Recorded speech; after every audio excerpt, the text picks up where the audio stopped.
Shalom Dammit! This is Rabbi Sol Solomon with a Rabbinical Reflection for early May 2024. Credit where credit is due. And I don't mean the credit cards where I owe 30% interest on a sofa I bought in 2014. No, I'm talking about let's applaud a job well done in a tremendously difficult situation. Ever since George Floyd, you know, the drug addict, thief, armed robber, and counterfeiter who was horribly murdered by overzealous law enforcement, ever since that subject for statues became a symbol for systemic racism, cops have been betwixt and between. On the one hand, they face loathing from communities where, admittedly, they behaved badly for decades. On the other, they're expected to be models of self-control while putting their lives on the line. Picture trying to do your job when the very people you are tasked to protect are shouting to defund you. Imagine that you take pride in serving the Big Apple, yet you're automatically lumped in with the bad apples. And now, imagine that you've been called into a college campus where hundreds of deluded 20-somethings, whose age alone would mark them as enemies of authority. Imagine that these liberal loonies and BIPOC buttheads have overtaken a major American university. As part of their tantrum, they've camped out on the lawn, blocked access to thoroughfares, and even vandalized a building. The school president has hithered and dithered, not wanting to spark violence or squelch free speech, but terrified to lose benefactors who might balk at endowing a university whose main export has become anti-Semitism. By the time Columbia's leader, Manoush Shafiq, realized things had gotten out of control, What to do? Let the monkeys run amok?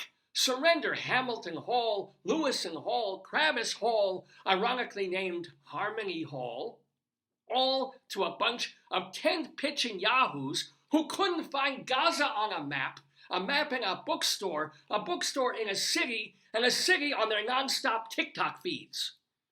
At a certain point, order must be restored. It doesn't matter that the disruptors were nonviolent, and it wouldn't matter if they were supporting Israel against the demons of Hamas. They were asked to leave and refused. They were commanded to leave and instead smashed windows and home invaded the administration building. That's when you send in the cops with riot gear. And that finally is what President Shafiq did.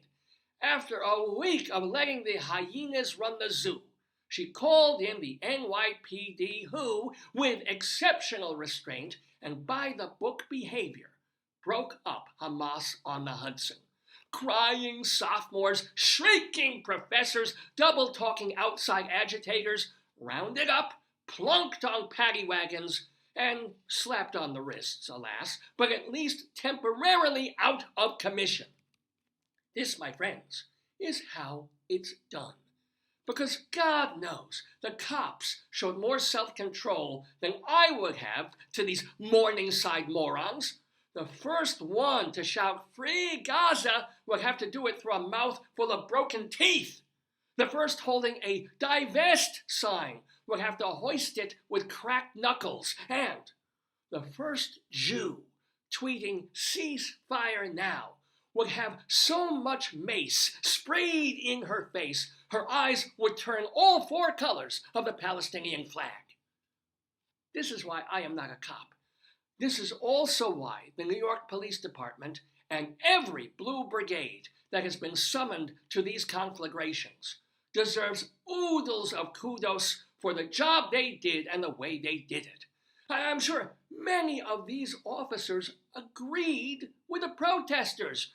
We're not talking Einsteins here on either side of the grass, but they followed reasonable directions in a professional manner, and they deserve our gratitude and admiration.